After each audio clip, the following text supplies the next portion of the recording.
महाकारुणी तथागत भगवान गौतम बुद्ध आणि क्रांतीचे महासूर्य भारतरत्न डॉक्टर बाबासाहेब आंबेडकर यांना मानवंदना अर्पित करतो।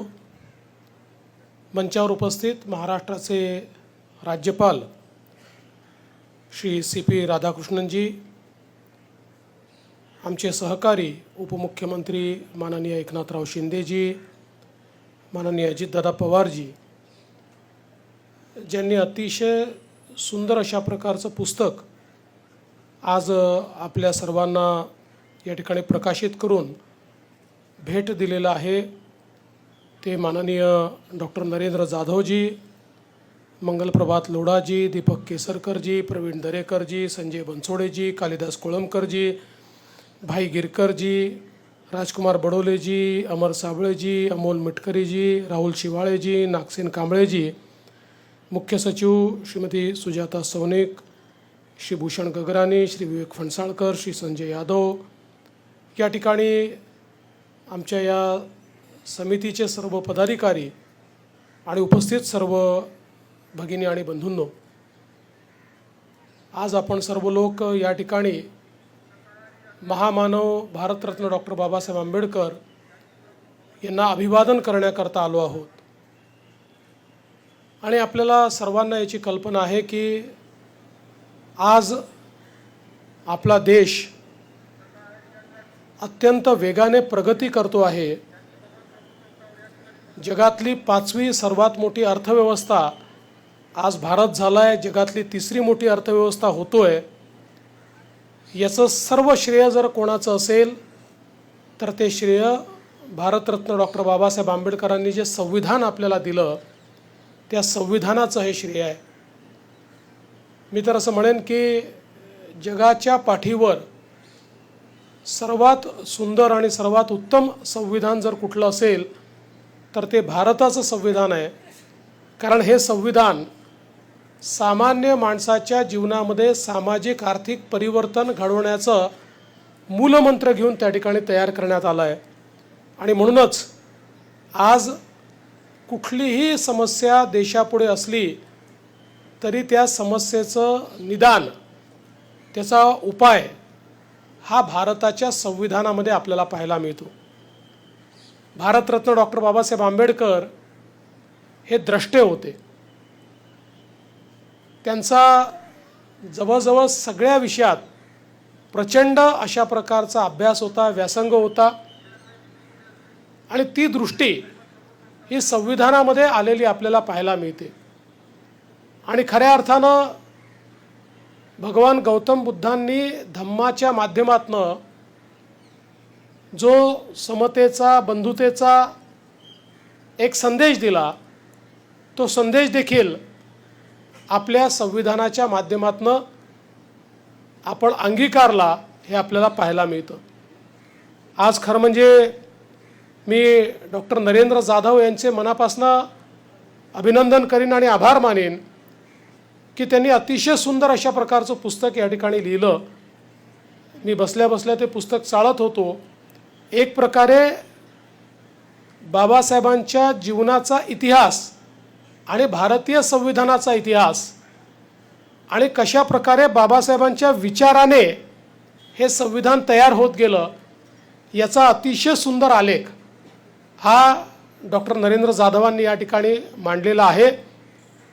आणि खऱ्या अर्थानं हे जे आमचं प्रजासत्ताक आहे, आमचं रिपब्लिक आहे, याला एक प्रकारे दिशा देणारा महामानव म्हणून जे वर्णन आपण डॉक्टरसाहेब केलेलं आहे ते अतिशय सार्थ अशा प्रकारचं वर्णन या ठिकाणी झालेलं आहे। याबद्दल कोणाच्याही मनात शंका नाही।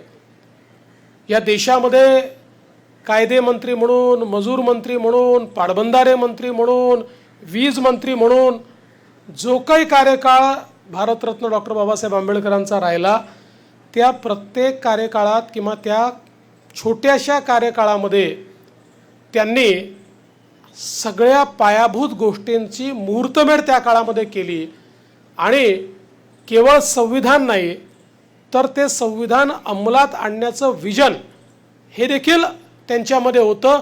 हे त्यांच्या त्या कार्यकाळामध्ये आपल्याला पाहायला मिळतं। आज देशाची अर्थनीती असेल, देशाची सिंचन नीती असेल, देशाची वीज नीती असेल, याच्यात ज्या ज्या गोष्टी घडत आहेत त्या गोष्टी त्या काळामध्ये भारतरत्न डॉक्टर बाबासाहेब आंबेडकर यांनी व्हिज्युअलाइज केल्या होत्या आणि त्या आपल्याला आज पाहायला मिळत आहेत. खरं म्हणजे मला लंडन स्कूल ऑफ इकॉनॉमिक्समध्ये त्या ठिकाणी जाण्याची संधी मिळाली भारतरत्न डॉक्टर बाबासाहेब आंबेडकरांच्या निमित्ताने.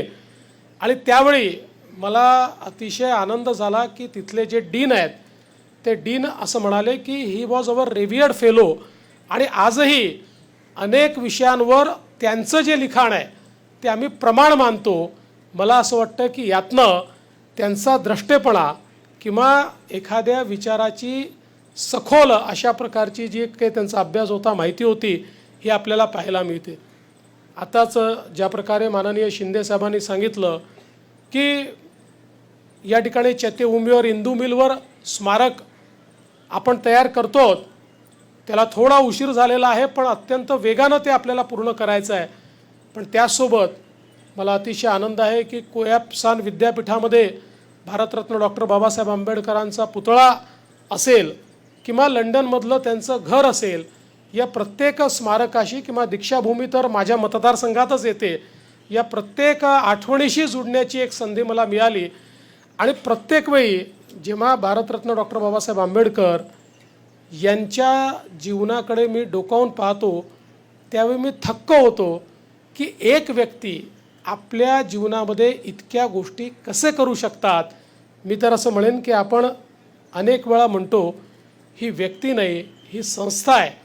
अशा प्रकारच्या हजारो संस्था एकत्रित केल्या तरी देखील भारतरत्न डॉक्टर बाबासाहेब आंबेडकरांचं ज्ञान आणि त्यांचा व्यासंग पूर्ण होऊ शकत नाही.